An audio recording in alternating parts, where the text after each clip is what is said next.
Hello दोस्तों, Kunwar Singh classes में आप सभी का हार्दिक स्वागत अभिनंदन वंदन करता हूं। और आज दोस्त हमारा जो टॉपिक होगा प्रस्तावना। इसके पहले हम संविधान सभा पढ़ा चुके हैं और आज का हमारा जो चैप्टर होगा वह प्रस्तावना होगा। इसका जब प्रस्तावना समाप्त हो जाएगा इसके बाद हमारा संघ व राज्य क्षेत्र होगा। तो आज का हमारा जो टॉपिक होगा वह क्या होगा? प्रस्तावना होगा दोस्त। तो आज हम प्रस्तावना को पढ़ेंगे। क्या होता है प्रस्तावना और उस प्रस्तावना को समझिएगा। देखिए, चैप्टर नाम है क्या? प्रस्तावना। प्रस्तावना चैप्टर है हमारा प्रस्तावना। देखिए प्रस्तावना क्या होता है, समझिएगा। प्रस्तावना क्या होता है कि जैसे आप लोग जैसे दिया होगा, जैसे आप लोग पढ़े होंगे कि जैसे कोई बुक है तो बुक के अंदर जितनी भी बातें हैं बहुत विस्तार रूप से है। हर चैप्टर का जो भी लिखी गई बात होगी बहुत विस्तार पूर्वक लिखी होगी। लेकिन जो चैप्टर शुरू होने से पहले जो पृष्ठ में दिया रहता है वो बहुत शॉर्ट फॉर्म में दिया होता है।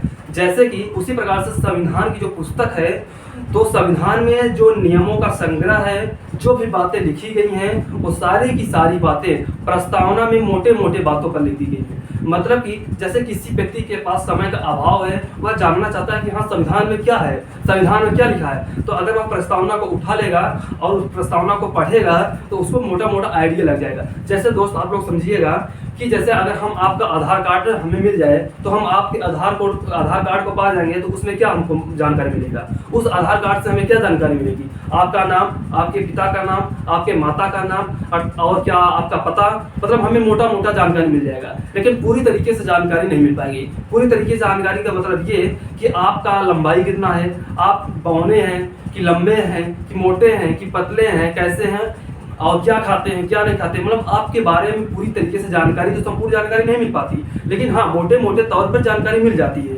आपका नाम, पता, माता पिता का नाम। उसी प्रकार से संविधान में जो प्रस्तावना होती है उसमें मोटा मोटा आइडिया लग जाता है कि हाँ संविधान की जो पुस्तक है उसमें बातें क्या क्या लिखी गई होंगी, उसका आइडिया लग जाता है। उसी प्रकार से प्रस्तावना में क्या क्या है तो माना कहा जाता है, बताया गया है कि प्रस्तावना संविधान का परिचयात्मक भाग है। प्रस्तावना को क्या कहा गया है दोस्त? प्रस्तावना को कहा गया है कि प्रस्तावना संविधान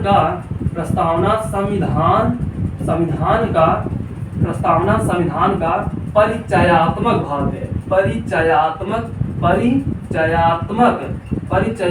भाग है। क्यों कहा गया परिचयात्मक भाग? क्यों कहा गया परिचयात्मक भाग है? क्यों कहा गया परिचयात्मक भाग है? क्यों कहा गया परिचयात्मक भाग है? क्यों कहा गया परिचयात्मक भाग है? देखिए, परिचयात्मक भाग का मतलब ये होता है कि परिचय पत्र परिचय देता है किसका? संविधान। जैसे आप लोग जैसे किसी कोचिंग संस्था में पढ़ते हैं, किसी कॉलेज, किसी विद्यालय में, तो आपको क्या मिलता है? एक आई कार्ड मिलता है। आप अपने गले में लगाते हैं और जब चलते फिरते हैं तो उससे आप लोगों को आपका क्या पता चलता है? परिचय का पता चलता है। उसी प्रकार से जो संविधान का प्रस्तावना है वह क्या है? एक प्रकार का परिचय पत्र है। परिचय देता है किसका? संविधान का। तो इसीलिए इसे क्या कहा जाता है? परिचयात्मक भाग कहा जाता है। ठीक है दोस्त, आशा करता हूँ कि आप लोग बात समझ रहे होंगे। देखिए इसमें प्रस्तावना में क्या बताया गया है? संविधान का लक्ष्य बताया गया है। क्या बताया गया है? प्रस्तावना में संविधान का लक्ष्य बताया गया है। प्रस्तावना में संविधान का लक्ष्य बताया गया है। क्या बताया गया है? लक्ष्य बताया गया है।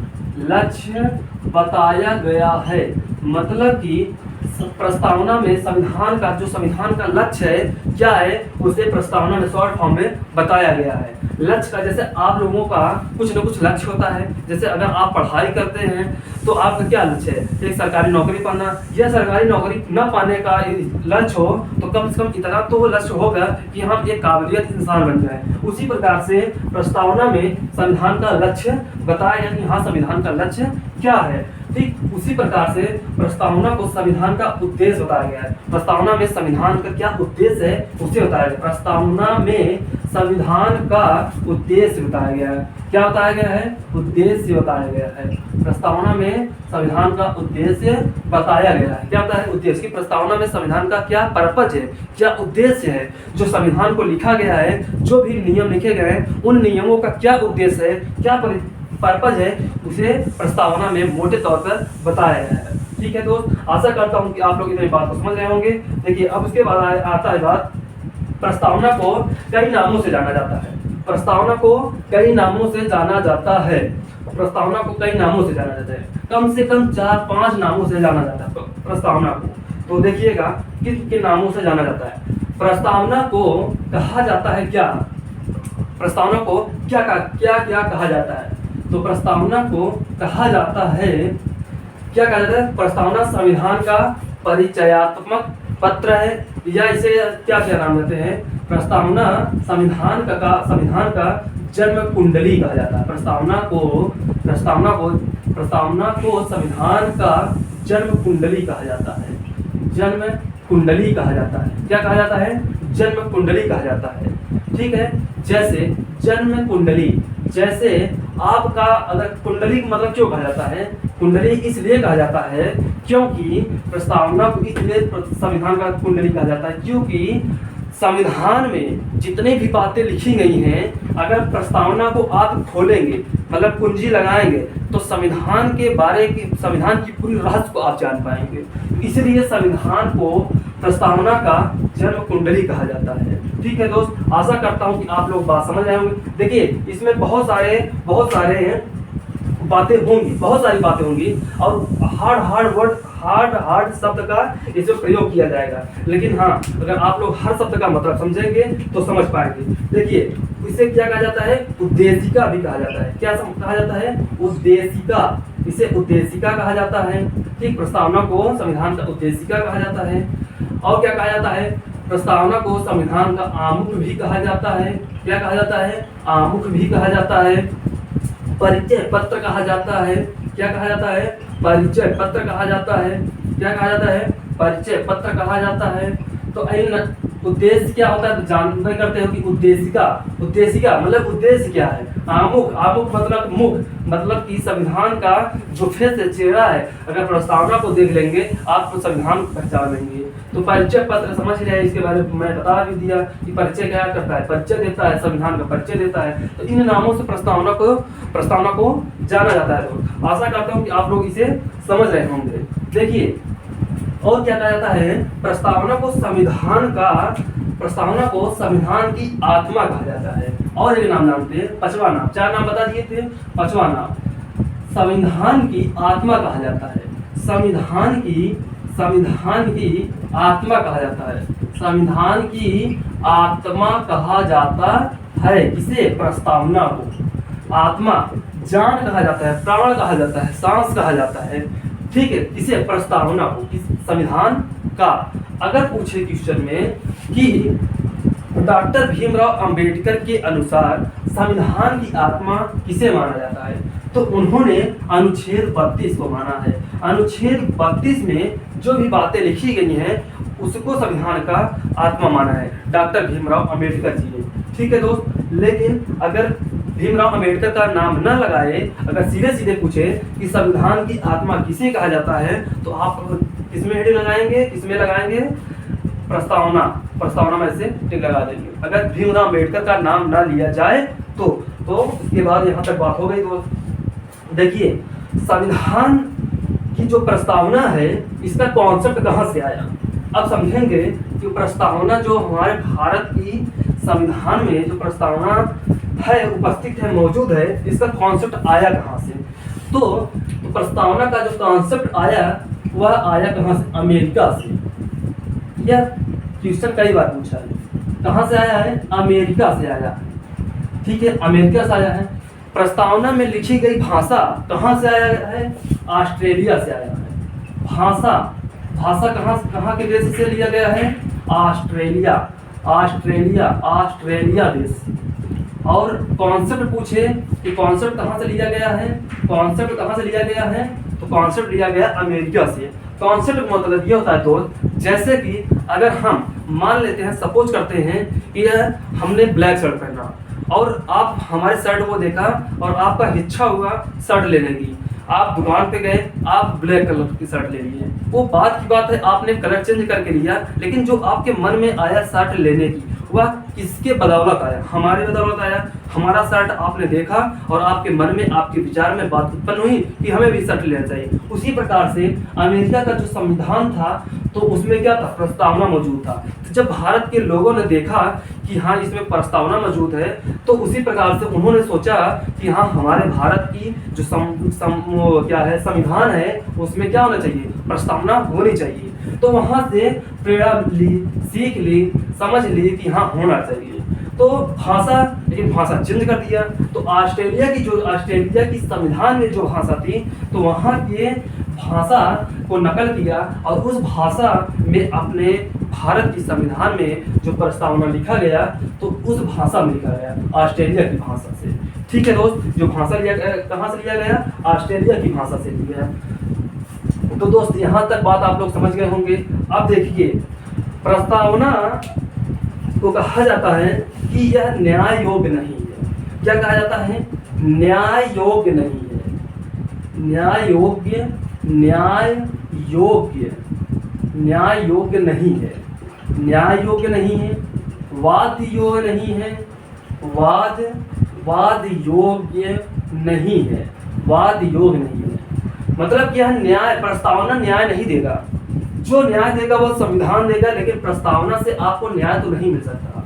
वाद योग्य नहीं है, तो इसे कहा जाता है दोस्त, ये प्रस्तावना को क्वेश्चन पूछ लेता है कि प्रस्तावना को क्या न्याय योग्य कहा जाता है या नहीं, तो विकल्प करके पूछता है। तो आपको जानकारी रहेगी तो आप बता देंगे कि हाँ प्रस्तावना न्याय योग्य नहीं होता, वाद योग्य नहीं होता। ठीक है दोस्त, तो यहाँ तक बात समझ गए होंगे।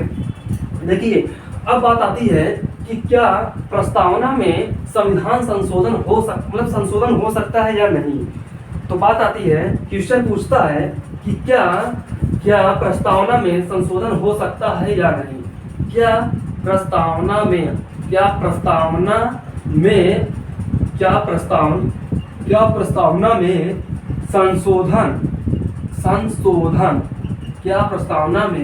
संशोधन हो सकता है या नहीं।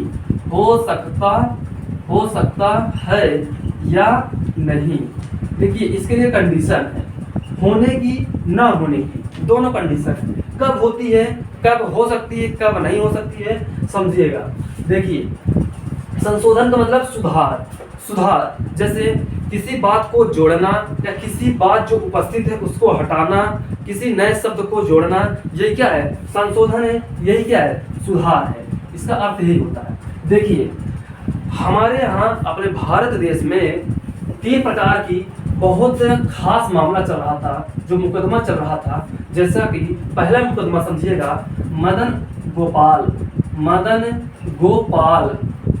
गोपाल से चल रहा था। किससे? भारत संघ के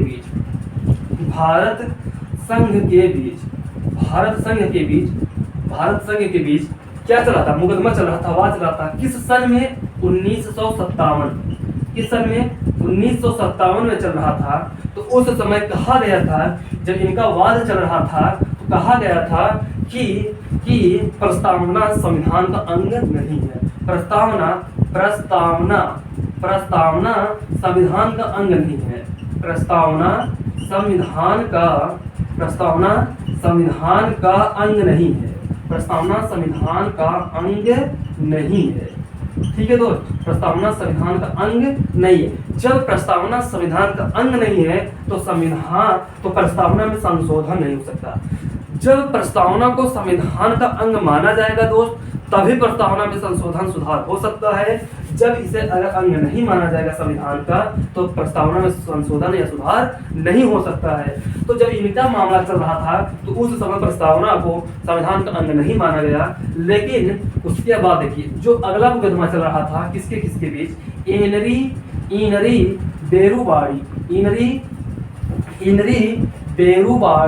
बेरूबाड़ी और किसके बीच? भारत संघ के बीच। भारत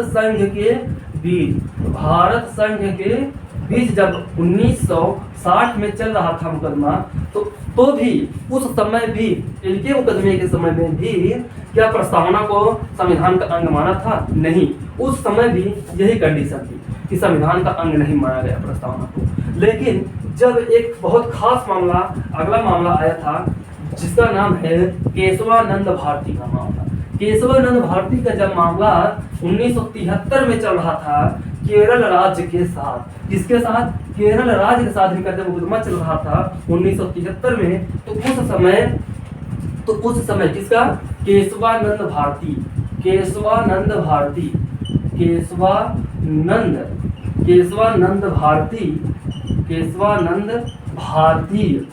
का मामला चल रहा था। किसके बीच? केशवानंद भारती और केरल राज्य के साथ। केरल राज्य के साथ 1973 में चल रहा था यह मामला। तो कहा गया कि प्रस्तावना संविधान का अभिन्न अंग है। क्या कहा गया? समझिएगा, देखो यह बहुत मतलब खास मामला रहा हर एक मामलों में से। जैसे कि इस मामले में सबसे बड़ी बेंच बनी थी, मतलब सबसे बड़ी बेंच का मतलब कि इसमें सबसे ज्यादा जजों की संख्या आई थी। इस मुकदमे में 13 जज आए थे। कितने जज आए थे? जान लीजिए 13 जज आए थे। 13 जजों वाली बेंच बनी थी इस मुकदमे में, इस मामले में। तो सबसे खास मामला ये माना जाता है केशवानंद भारती का मामला, जो केरल राज्य के साथ चल रहा था 1973 में। ये बहुत खास मामला माना जाता है। देखिए दोस्त, इस मामले में कहा गया कि प्रस्तावना संविधान का अभिन्न अंग है। देखिएगा, प्रस्तावना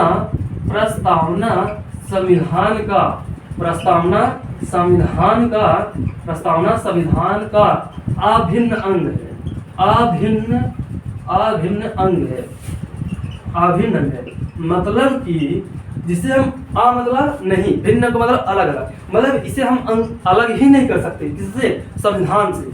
किसके मामले? इनके बीच का जब मामला चल रहा था तब कहा गया कि प्रस्तावना जो है वह संविधान का अंग है। मतलब कि प्रस्तावना को अलग ही नहीं किया जा सकता संविधान से। अगर दोस्त संविधान का अगर हिस्सा है प्रस्तावना, भाग है अगर प्रस्तावना, अंग है, तो सीधी बात है कि अब इसमें संशोधन हो जाएगा।